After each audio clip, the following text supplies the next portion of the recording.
السلام علیکم ناظرین، پروگرام پیام امن کے ساتھ میں ہوں آپ کا میزبان محمد ضیاء مرتضیٰ بھیروی۔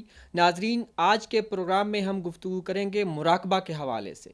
مراقبہ کی ضرورت اور اہمیت کے حوالے سے ہمارے ساتھ موجود ہیں حکیم مدثر فہیم صاحب۔ مدثر فہیم صاحب، آج کے پروگرام میں آپ کو خوش آمدید کہتے ہیں۔ بہت شکریہ۔ ہمارے ناظرین کو پہلے یہ بتائیے گا کہ یہ مراقبہ کس کو کہتے ہیں؟ مراقبہ کیا چیز ہے؟ دیکھیں، مراقبہ ہر وہ عمل جب آپ کسی ایک طرف یکسو ہونے کے لیے کرتے ہیں وہ مراقبہ ہے۔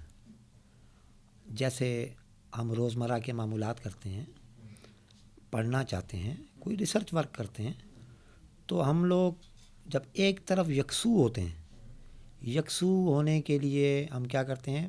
باقی جگہوں سے ذہن کو ہٹاتے ہیں اور ایک طرف توجہ کو رکھتے ہیں۔ اس سارے عمل کو عمومی انداز میں اس کو مراقبہ کی تعریف کہہ سکتے ہیں۔ پر دوسری تعریف اس کی آگے علمی حلقوں میں اس کی اپنی ایک تعریف ہے۔ مراقبہ کی روحانی، علمی اور تصوف میں اس کی تعریف کچھ یوں بنتی ہے، یہ نکلا ہے رقیب سے۔ رقیب کہتے ہیں نگہبانی کو۔ تو نگہبانی کس چیز کی؟ آنے والے خیالات کی کے اوپر نظر رکھنا۔ نظر کون سی رکھنا؟ اندرونی نظر رکھنا۔ ان کو نہ صرف نظر رکھنا بلکہ اس کا تصفیہ بھی کرنا۔ تو اس تصفیہ کے عمل کو روحانی دنیا میں مراقبہ کہتے ہیں، اور عام طور پہ جو عمومی اصطلاح میں ہم کہتے ہیں کہ کسی بھی طرف سے ذہن کو ہٹا کر کسی بھی ایک نقطے پر مرکوز کرنا، یہ مراقبہ کہلائے گا۔ پوری توجہ کے ساتھ پوری توجہ سے کوئی ایک کام کرنا۔ خاص طور پہ اس کی سب سے اچھی مثال جو ہے وہ ریسرچرز کی ہے۔ جب ریسرچرز دیکھیں اپنی ریسرچ میں ہوتے ہیں تو وہ اپنی ارد گرد کے ماحول سے بے خبری کی طرف جاتے ہیں، دنیا ماحولیات سے بالکل بے خبر ہو جاتے ہیں۔ پھر وہ اپنے کام کی طرف متوجہ ہوتے ہیں۔ جب وہ بالکل متوجہ ہو جاتے ہیں تو کوئی بھی بندہ باہر سے دیکھنے والا یہ کہہ سکتا ہے کہ یہ اس وقت حالت مراقبہ میں ہے۔ ٹھیک ہے؟ اچھا، اس کی عام زندگی کے اندر ہم ایک مثال جو ہم دیکھتے ہیں وہ نماز کی حالت ہے۔ نماز ایک عبادت ہے۔ نماز کے جو افعال ہم ادا کرتے ہیں، جو حرکات و سکنات ہیں، وہ بھی عبادت ہیں۔ اس کے اندر پڑھی جانے والی جو قرآنی آیات ہیں وہ بھی عبادت ہیں۔ لیکن اس دوران جب آپ ذہن کو اللہ کی طرف رکھتے ہیں کہ میں اللہ کے سامنے موجود ہوں اور اللہ کے سامنے عاجزی اور انکساری کے ساتھ کہتا ہوں اے اللہ، اللہ اکبر، اے اللہ تو سب سے بڑا ہے، تو یہ جو ذہنی ربط ہے، اب یہاں پہ یہ مراقبہ کہلائے گا کہ ہم اللہ کے سامنے اللہ کی عبادت کر رہے ہیں۔ تو یہ جو ذہنی ربط ہوا، آپ نے جو ذہن کو اس جگہ پہ مرکوز کیا، تو اب یہاں پہ یہ مراقبہ کہلائے گا۔ مطلب ہمارا دل جو ہے وہ اس بات کو تسلیم کرے کہ میں اپنے رب کے سامنے جھک رہا ہوں۔ وہ جو یکسوئی ہے اس کو معلوم ہو کہ میں کس ہستی کے سامنے کھڑا ہوں۔ بالکل اس کو، اچھا چونکہ ہم نفس زدہ ایک ماحول میں رہتے ہیں تو وہ اس کو تسلیم کرے نہ کرے، تسلیم کرنا بات کا مرحلہ ہے۔ اپنے آپ کو ارادتاً اس طرف توجہ دلوانا کہ ہم اللہ کی رغبت اس طرف ہو۔ جی ہاں، تو یہ ابتدائی حالت کا نام یہ مراقبہ کہلائے گا۔ باقی جب اللہ کی عطا ہوتی ہے تو پھر وہ تسلیم کی طرف آ جاتا ہے۔ ہمارے ناظرین کو بتائیں کہ مراقبہ ضروری کیوں ہے؟ دیکھیں سر، یہ بات یہ کہ پہلے ہمیں تھوڑا پیچھے جانا پڑے گا۔ اللہ تبارک و تعالیٰ نے جب آدم علیہ السلام کی تخلیق کا ارادہ کیا تو اللہ تبارک و تعالیٰ نے فرمایا انی جاعل فی الارض خلیفہ، کہ میرا ارادہ ہے کہ ایک خلیفہ تخلیق کروں عرض پہ۔ پھر ہم دیکھتے ہیں کہ آدم علیہ السلام کی تخلیق ہو گئی، فرشتوں نے سجدے کیے، شیطان مردود تھا، اس نے سجدہ نہیں کیا۔ پھر ان کے رہنے کے لیے جنت بنائی اللہ نے، اور ان کو کہا کہ یہاں پہ رہو آپ اور آپ کی زوج جب تک آپ چاہیں۔ پھر آدم علیہ السلام اس ماحول میں رہتے تھے۔ چونکہ شیطان کا، ابلیس کا اپنا ایک معاملہ تھا، اس نے جیسے تیسے کر کے آدم علیہ السلام سے وہ غلطی کروا دی شجر ممنوعہ والی۔ اس شجر ممنوعہ کی حکم عدولی کی وجہ سے آدم علیہ السلام کو حکم آ گیا ثم رددناہ اسفل سافلین. اچھا اب آدم علیہ السلام آ گئے زمین پہ. تو یہاں پہ میں جو اہل تصوف بھی اور روحانی جو سائنس کے لوگ ہیں وہ یہ بتاتے ہیں یا یہ سکھاتے ہیں کہ جنت کا جو یاداشت ہے وہ تو ہمارے اندر موجود ہے. تو جنت اور اس دنیا کے درمیان میں ایک لائن آ گئی اس یاداشت میں، اس شعور میں اور اس شعور کے درمیان میں. اب ٹھیک ہے، مینس کہ ہمارے شعور میں ہے کہ ہم جنت میں گئے تھے، حضرت ہم آدم جنت علیہ میں ہی السلام تھے. جنت جی میں گئے. بالکل بالکل ٹھیک ہے. جنت میں ہی ہم نے اللہ کو سے کلام کیا تھا ہمارے آدم علیہ السلام نے. تو چونکہ ہم ان کی اولاد ہیں تو وہ جینز کے اندر موجود ہیں. تو ہم یہ کہیں گے اس لیے ضروری ہے مراقبہ کرنا کہ جب آپ آنکھیں بند کریں گے تو دراصل اب آپ جنت کے ماحول کی طرف واپس اپنے ذہن کو لے کے جا رہے ہیں جہاں پہ وہی فرشتے، وہی اللہ کی موجودگی. اور اب آپ کو پتہ ہے کہ اس کے بعد بہت سارے انبیاء کرام، خاص طور پہ ہم سب کے آپ کے نبی کریم صلی اللہ علیہ وسلم بھی اب وہاں پہ ہیں. تو ہر کوئی وہاں ملنا بھی چاہتا ہے نا. تو اس لیے ضروری ہے اب مراقبہ کرنا کہ آپ ذہنی طور پہ ان اعلیٰ شخصیات کی طرف متوجہ ہو کے ان سے آپ مستفید ہوتے ہیں. اور اس کا اثر کیا پڑتا ہے؟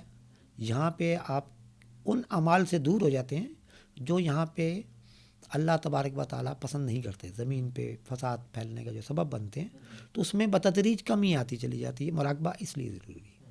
اچھا یہ بتائیں کہ یہ مراقبہ کا عمل کب سے جاری ہے؟ دیکھیں جیسے میں نے کہا کہ اگر ہم آدم علیہ السلام والی بات کو کے واقعے کو ذہن میں رکھیں تو پھر ہم یہ دیکھتے ہیں کہ آدم علیہ السلام زمین پر آئے اور انہوں نے ایک ربنا ظلمنا انفسنا کے الفاظ کے ساتھ اللہ تبارک و تعالیٰ سے معافی کے خواستگار بھی ہوئے. تو پھر میرا خیال میں تو مراقبہ اسی وقت سے جاری ہے جب انہوں نے اللہ کی طرف رجوع کیا اور اللہ کی طرف متوجہ ہو گئے. نہ صرف خود متوجہ ہوئے، اپنی اولاد کو بھی سکھایا کہ اس طریقے سے اللہ کی طرف رجوع کرنا ہے. تو یہ جو ساری جو میرا خیال میں آدم علیہ السلام سے یہ سلسلہ شروع ہو چکا تھا. آہستہ آہستہ یہ سلسلہ بڑھتا چلا گیا. دیگر انبیاء کرام جب آتے چلے گئے تو ہم دیکھیں گے روحانی اللہ تبارک و تعالیٰ کو ظاہری طور پہ کسی نے نہیں دیکھا، لیکن ان کا جو احساس ہے اللہ تبارک و تعالیٰ اور فرشتوں کا، ملائکہ کا، سیدنا حضور صلی اللہ علیہ وسلم کا، وہ تو سب روحانی ہے نا. اگر ہم اس طرح متوجہ نہیں ہوں گے روحانی طور پہ تو کیا ہوگا؟ ہم ان سے دور ہوتے چلے جائیں گے اور یقیناً ہم مادی افعال میں ایسے پھنس جائیں گے کہ آخر میں ہمیں فساد کا باعث بنیں گے زمین پر. جیسے کہ اللہ تبارک و تعالیٰ نے فرمایا جیسے کہ تم سے پہلوں. تو اس میں یہ اشارہ ملتا ہے کہ ہم سے پہلے کچھ لوگ آباد تھے، انہوں نے بھی فساد پھیلایا تھا، ان کو بھی تباہ کر دیا گیا تھا. تو پھر اس کا مطلب اگر مراقبہ ہم نہیں کرتے تو فساد کا باعث بنیں گے. اور نمبر 2 کب سے شروع ہے؟ آدم علیہ السلام سے شروع ہے. آدم علیہ السلام کے تربیت یافتہ ان کی اولادیں جو آگے آ کے انبیاء کرام بنی، اور انبیاء کرام سے ہوتا ہوا سیدنا حضور صلی اللہ علیہ وسلم، سیدنا حضور صلی اللہ علیہ وسلم سے کہ تربیت یافتہ صحابہ کرام اجمعین، اور اس کے بعد اولیاء کرام سے ہوتا ہوا یہ سلسلہ ہر جگہ چل رہا ہے. انبیاء کرام جو ہیں وہ آبادیوں سے دور پہاڑوں پر عبادت کیا کرتے تھے، جیسے کہ آپ صلی اللہ علیہ وسلم غار حرا میں تشریف لے جاتے تھے. تو کیا اس چیز کو بھی آپ مراقبہ کہیں گے؟ کہا جا سکتا ہے. نبی کریم صلی اللہ علیہ وسلم کا خود کہیں چلے جانا، کوئی بھی عمل جو ہے وہ سنت ہے. ہم یہ تو نہیں کہہ سکتے کہ ہم پوری حکمت کو جانتے ہیں کہ وہ کیوں غار حرا چلے جاتے تھے، لیکن ایک اشارہ ملتا ہے. حرا کے نام میں وہ ہے ریسرچ، انہماک، منہمک ہونے کی جگہ. تو اس کا مطلب ہے کہ ہم یہ کہہ سکتے ہیں بالکل نبی کریم صلی اللہ علیہ وسلم سمیت دیگر انبیاء کا تھوڑی دیر کے لیے باقی لوگوں سے الگ ہو جانا اور کچھ دیر قیام کرنا، وہ سب مراقبہ کرنے کی کا اہتمام کا نام ہے. علم کے اور عمر کے حوالے سے کوئی قید ہے مراقبہ کرنے والے کے؟ اس میں نہ عمر کی کوئی قید ہے، نہ آپ کی علم کی کوئی قید ہے. لا علم آدمی بھی مراقبہ کر رہا ہے. میں کہنا ہی یہ چاہ رہا تھا، بچہ بھی مراقبہ ہی کر رہا ہے. جبھی وہ الف کو الف کہہ کے یاد رکھتا ہے، اس کی شکل بنا لیتا ہے، پھر وہ ایسا اس شکل کو لے کے چلتا ہے. ساری آخری سانس تک وہ چلتا ہے. اسی طریقے سے جب اگر ہم یہ کہتے ہیں بہتر عمر ہے بالغ ہونا، جس میں اس کو پتہ ہو کر کیا رہا ہے، عاقل اور بالغ. عاقل اور بالغ ہونا یہ بہتر ہے. علم اس کے لیے بہت زیادہ نہیں چاہیے، بہرحال استاد ضرور چاہیے ہوتا ہے جو اس کو رہنمائی کر سکے کہ اب کیا کرنا ہے، اب کون سا کرنا ہے، اب کس طرح متوجہ ہونا ہے. علم کی قید نہیں ہے، عمر کی ہے کہ اس کو عاقل اور بالغ کم از کم ہونا ضروری ہے. جی ہاں، بالکل بالکل، تاکہ اس کو یہ دیکھ سکے کہ وہ کیا ڈھونڈ رہا ہے، وہ ریسرچ کس میں کر رہا ہے. اس کے لیے استاد یا مرشد کی ضرورت ہے. جی اگر آپ سلوک کے سفر طے کرنا چاہتے ہیں اس کے لیے آپ کو مرشد چاہیے، روحانی مرشد چاہیے آپ کو، روحانی استاد کو مرشد کہتے ہیں. اگر آپ کو علاج معالجے کے لیے کرنا ہے تو آپ کو ایک ایسا ڈاکٹر فزیشین چاہیے جو اس چیز کا وہ معالج ہو، جو اس نے اس کو پڑھ رکھا ہو. ایز اے طبی مراقبہ، میڈیٹیشن کہتے ہیں اس کو، پوری دنیا میں اس کو استعمال کیا جاتا ہے. اچھا، مراقبہ سے علاج بھی کیا جا سکتا ہے؟ جی بالکل، میرے خیال میں اس ٹائم پہ بیسٹ ریمیڈی جو ہے ڈپریشن کے لیے وہ مراقبہ ہے، اس ٹائم میڈیٹیشن کہلاتا ہے یہ. اور اس کی مختلف مشقیں ہیں. اگر آپ دیکھیں مائنڈ فلنس کے مراقبے جو ہوتے ہیں، مائنڈ فلنس کے میڈیٹیشنز جو ہیں وہ علاج معالجے کے لیے استعمال کیے جاتے ہیں. تو اس کے لیے آپ کو ایک فزیشین چاہیے، ٹھیک ہے. اور اگر آپ اس کی معلومات اور پڑھنے کے حساب سے کہہ رہے ہیں تو آپ کو ایک اچھا استاد چاہیے جس کے پاس لٹریچر ریویو اچھا ہونا چاہیے، لیٹسٹ ریسرچ بھی ہو اور قدیم بھی اس کے پاس مکمل ریویو اچھا ہے، وہ آپ کو اس کے لیے مدد دیتا ہے. ناظرین، مراقبے سے علاج بھی کیا جا سکتا ہے، اس پہ مزید گفتگو کرتے ہیں. یہاں پر وقت ہوا ایک بریک کا، ملتے ہیں ایک چھوٹے سے بریک کے بعد.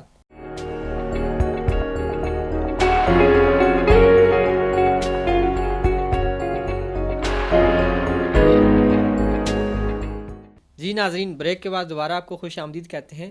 فہیم صاحب سے ہم یہ پوچھیں گے کہ مراقبہ سے آپ بتا رہے تھے کہ علاج بھی ہو سکتا ہے، تو اس کو تھوڑا سا لے کر آگے چلیں کہ علاج کیسے ہوتا ہے مراقبہ سے علاج. نہیں دیکھیں، جسمانی امراض کا جو منبع ہے نا وہ روحانی ہوتا ہے. ٹھیک ہے. مراقبے کا پہلے اس کا موڈ آف ایکشن کو سمجھیں. مراقبہ جب آپ معالجات کے لیے استعمال کریں گے تو وہ سب سے پہلا کام کیا کرے گا، آپ کی دماغ کی اور دل کی کوآرڈینیشن کو بہتر کر دے گا. اکثر گڑبڑ ہوتی یہی ہے کہ دل کچھ اور کرنا چاہ رہا ہے، دماغ کچھ اور کروا رہا ہے.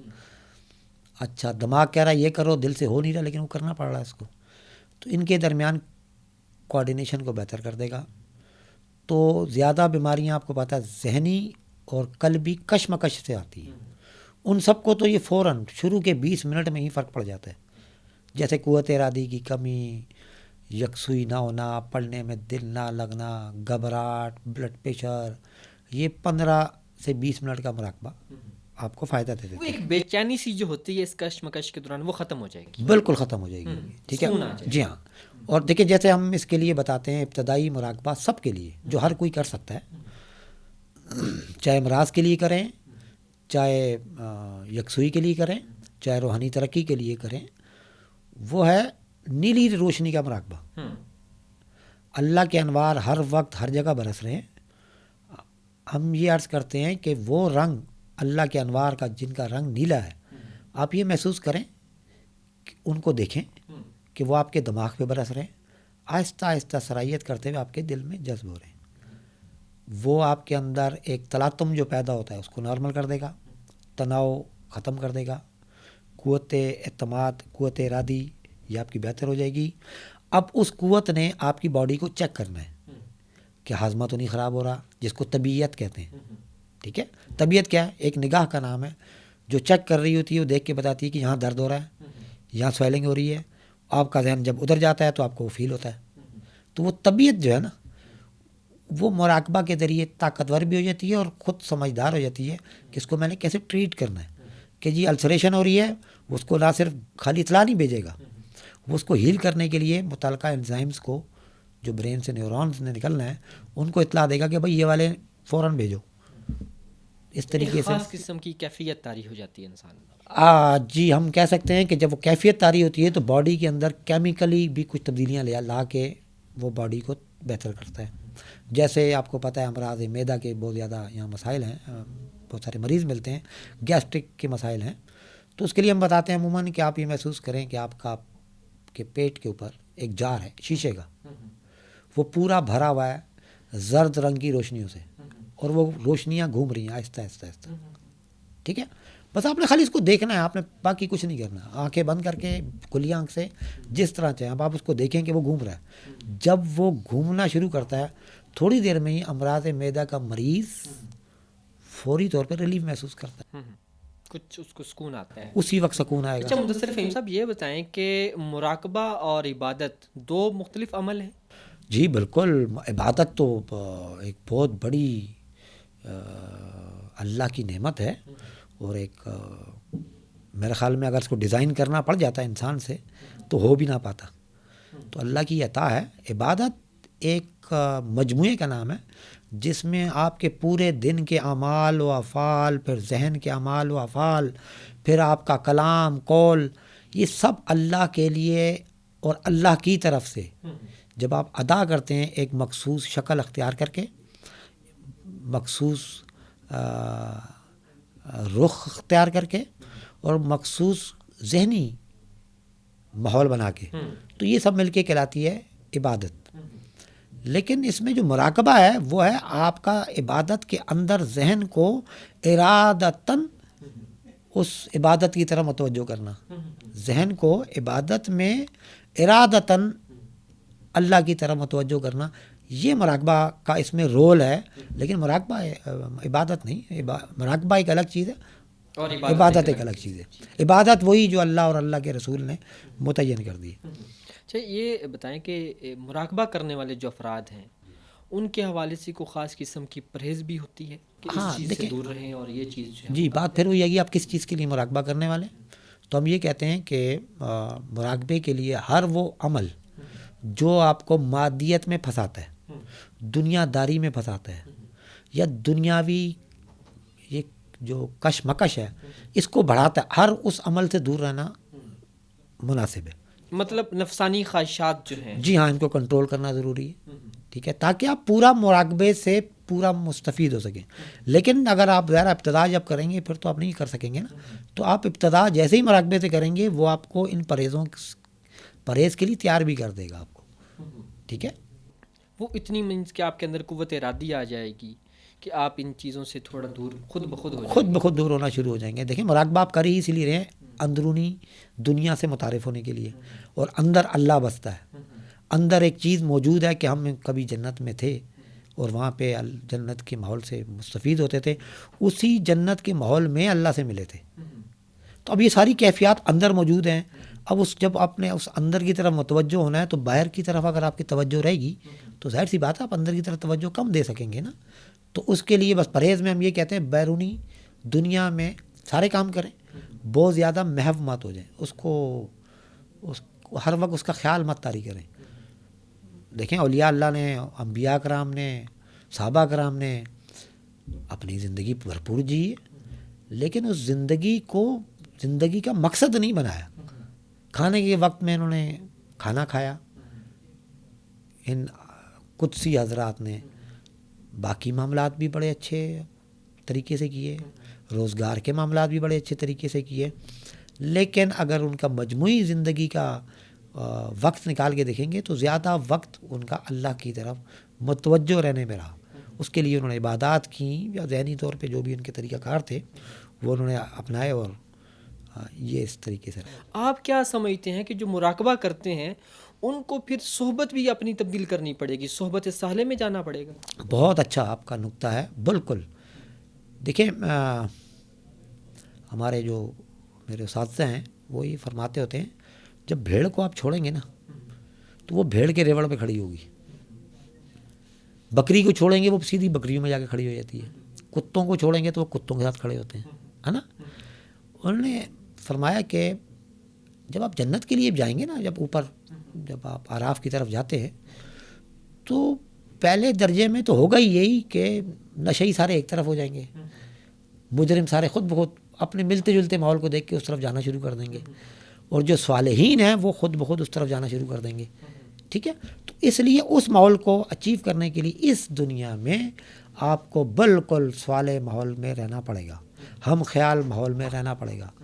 اصحاب جو صالحین ہیں ان کی تو ایک لمحہ بھی اگر میسر ہو جائے تو یہ بڑی اللہ کی نعمت ہے، اللہ کی دی ہوئی خاص عطا ہو تو ان لوگوں کو نصیب ہوتا ہے، ورنہ ان صالحین کے ساتھ گزارے ہوئے وقت جن لوگوں نے گزارے ہوئے ان کے ساتھ رہیں، نہیں ہے تو ان صالحین کی باتوں کو یاد کریں، نہیں ان صالحین کے لکھے ہوئے الفاظ کو پڑھیں، اگر ان کی زندگی کے کچھ ادوار آپ کو یاد ہیں تو میں کہتا ہوں یہ بہت خوبصورت یاد ہے، اور یہی آپ کو جنت میں کی طرف لے جانے میں مدد دیتی ہے کہ آپ کو وہاں یہ یاد کروائے گی کہ آپ صالحین کے گروہ میں کھڑا ہونا ہے آپ نے. تو یہ بالکل اس کا ایک بہت بڑا اہم رول ہے. اور میں کہتا ہوں کہ جو سلاسل کے جو طریقے ہیں وہ سلاسل کا مقصد بھی یہی ہے کہ مخصوص شاگردوں کو مخصوص ماحول میں رکھ کے کم وقت میں زیادہ سے زیادہ مستفید کیا جائے. دسر فہم صاحب یہ بتائیں، آج کل کے یہ جو حالات ہیں ہر طرف نفسا نفسی افراتفری ہے، تو ایک عام شخص جو ہے وہ جب مراقبہ شروع کرے گا تو وہ کس طرح اپنے آپ کو اس ماحول سے بچا کر وہ صحبت صالح کہاں سے ڈھونڈے گا؟ دیکھیں اور کچھ بھی نہیں ہے، سب سے بڑی شخصیت تو سب کو پتہ ہے نبی کریم صلی اللہ علیہ وسلم. تو پھر اس کا مطلب یہ ہے کہ آپ سب سے زیادہ توجہ نبی کریم صلی اللہ علیہ وسلم کی حیات مبارکہ کی طرف دیں، ان کے حلیہ شریف کی طرف دیں. میں پچھلے دنوں کسی پروگرام میں تھا، میں نے وہاں عرض کی تھی، وہاں جو حاضرین تھے، ایک تو اس محفل میں بچے بہت زیادہ ہیں انفارچونیٹلی، تو میں نے ان سے یہ عرض کی تھی کہ یار بچوں کو نبی کریم صلی اللہ علیہ وسلم کا حلیہ مبارک کم سے کم یاد کرو. تو اس سے کیا ہوتا ہے کہ آپ کا ذہن صالحین کی جو آپ طلب ہے آپ کی بالکل اس طرف رکھے گا، آپ کو آپ کے اندر تصفیہ کرنا شروع کر دے گا. تو نبی کریم صلی اللہ علیہ وسلم سے بڑی شخصیت تو کوئی نہیں. آپ کوئی صالحین کا گروہ نہیں مل رہا آپ کو جب تک نہیں مل رہا، اس وقت تک نبی کریم صلی اللہ علیہ وسلم کی طرف آپ کا متوجہ رہنا یہ آپ کی خیر و عافیت کے لیے ضروری ہے. آپ صلی اللہ علیہ وسلم کی حیات مبارک کے اوپر غور کرنا، ایون ان کو پڑھنا، یہ آپ کی عافیت کے لیے ضروری ہے. پھر جب اللہ چاہے گا انعام کے طور پہ بالکل آپ کو گروہ صالحین سے ملوا دے گا. کیا مراقبہ کرنے کے ایک سے زیادہ طریقے ہیں؟ جی بالکل. ایک تو وہ طریقے ہیں جس سے سوشل میڈیا کی وجہ سے لوگ زیادہ جاننے لگ گئے، مخصوص انداز سے بیٹھنا. دیکھیں مراقبہ کسی انداز کا نام نہیں ہے، میڈیٹیشن ایک پارٹ ہے اس کا، ارتکاز جس کو کہتے ہیں، ارتکاز ایک پارٹ ہے اس طریقے سے بیٹھنے کے لیے. سمپل مراقبے کا میں نے آپ کو تعریف کر تو دی کہ آپ کا ایک طرف ذہن کو متوجہ رکھنا. اب وہ متوجہ کس طرف رکھنا ہے؟ علاج معالجے کے لیے ہے تو آپ کو آپ کے فزیشنز بتائیں گے، اگر اساتذہ آپ کو علمی طور پہ تو اساتذہ بتائیں گے، ورنہ روحانی استاد بتائیں گے اگر اس کے لیے. تو انداز بھی مختلف ہیں، مراقبے کی قسمیں بھی مختلف ہیں. میں نے جیسے ابھی بنیادی مراقبہ بتایا نیلی روشنی کا مراقبہ، یہ ہر اس بندے کے لیے جس نے پہلے مراقبہ نہیں کیا ہوا، کیونکہ یہی اس کی بنیاد ہے، یہی آپ کو مدد دے گا. اگر کہیں جا کے فرض کریں ہم کہتے ہیں کہ علاج معالجے کی ضرورت پڑ گئی، ہم کہتے ہیں کہ جی سبز روشنی کا مراقبہ کریں یکسوئی کے لیے یا ڈپریشن کے لیے. یہ سبز روشنی کا مراقبہ کیا ہے؟ سبز رنگ کی روشنی کا مراقبہ ایک تو وہ ہے جو ہم کہتے ہیں کہ نبی کریم صلی اللہ علیہ وسلم کے گنبد خضرا سے سبز رنگ کی روشنی کا مراقبہ سے انوار برس رہے ہیں، پھر روشنیاں نکل کے آ رہی ہیں ہمارے دماغ پہ برس رہی ہیں اور آہستہ آہستہ دل میں جذب کر رہی ہیں، تو وہاں پہ نیلے سے ہٹ کے سبز ہو جائے گا.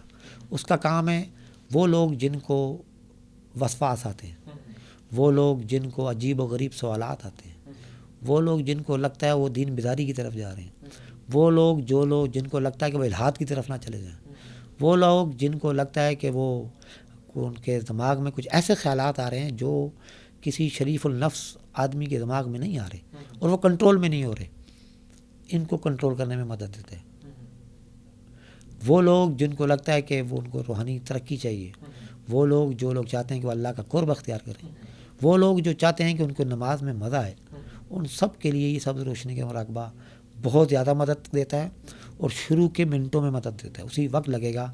یہ آپ بالکل حضور صلی اللہ علیہ وسلم کے مزار اقدس کے پاس موجود ہیں اور وہاں سے اللہ کے انوار برس برس کے آ رہے ہیں، آپ کے اندر جذب ہو رہے ہیں، اور آپ تھوڑی دیر کے لیے صحیح آپ روحانی محسوس کریں گے اپنے آپ. اچھا مدثر فہیم صاحب یہ بتائیں کہ ایک شخص نے مراقبہ شروع کر دیا ہے اور اس کی ایک روٹین بن گئی ہے, وہ مراقبہ کر رہا ہے, کافی عرصے سے کر رہا ہے, تو اس کے دل و دماغ پر اس کے کیا اثرات مرتب ہوتے ہیں کہ وہ نظر آتا ہے کہ ہاں یہ اس شخص میں کچھ ہے؟ جی دیکھیں, سب سے پہلے اس کا اللہ پہ یقین ڈیولپ ہونا شروع ہو جاتا ہے. وہ یہ جانتا ہے کہ صاحب میرا کارساز اللہ ہے, تو اس کا کیا ہوگا کہ اس کا دنیا سے جو طمع اور توقع ہے نا غیر ضروری, وہ کم ہونا شروع ہو جائے گی. اس کی ہرس کم ہو جائے گی, اس کی پریشانی کم ہو جائے گی, مستقبل کا خوف کم ہو جائے گا فوراً. ٹھیک ہے. اچھا دوسری چیز, اس کی صحت کے اندر بڑی ساری تبدیلیاں آئیں گی.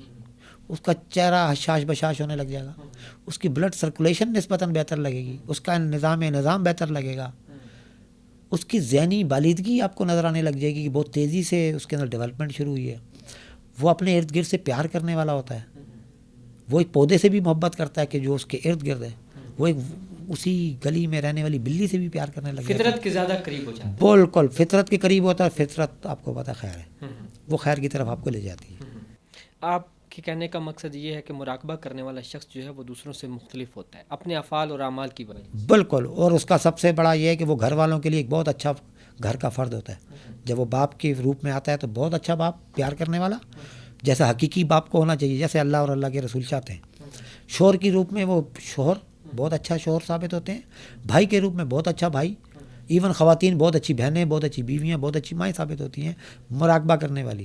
ان کے اندر بے چینی ختم ہو چکی تھی, پرسکون ہوتی ہیں. جو علم ان کے پاس موجود ہے پچھلا, نیا لینے کی بھی ضرورت نہیں ہے, اسی سے وہ بھرپور فائدہ اٹھانے لگ جاتے ہیں. نمبر 1.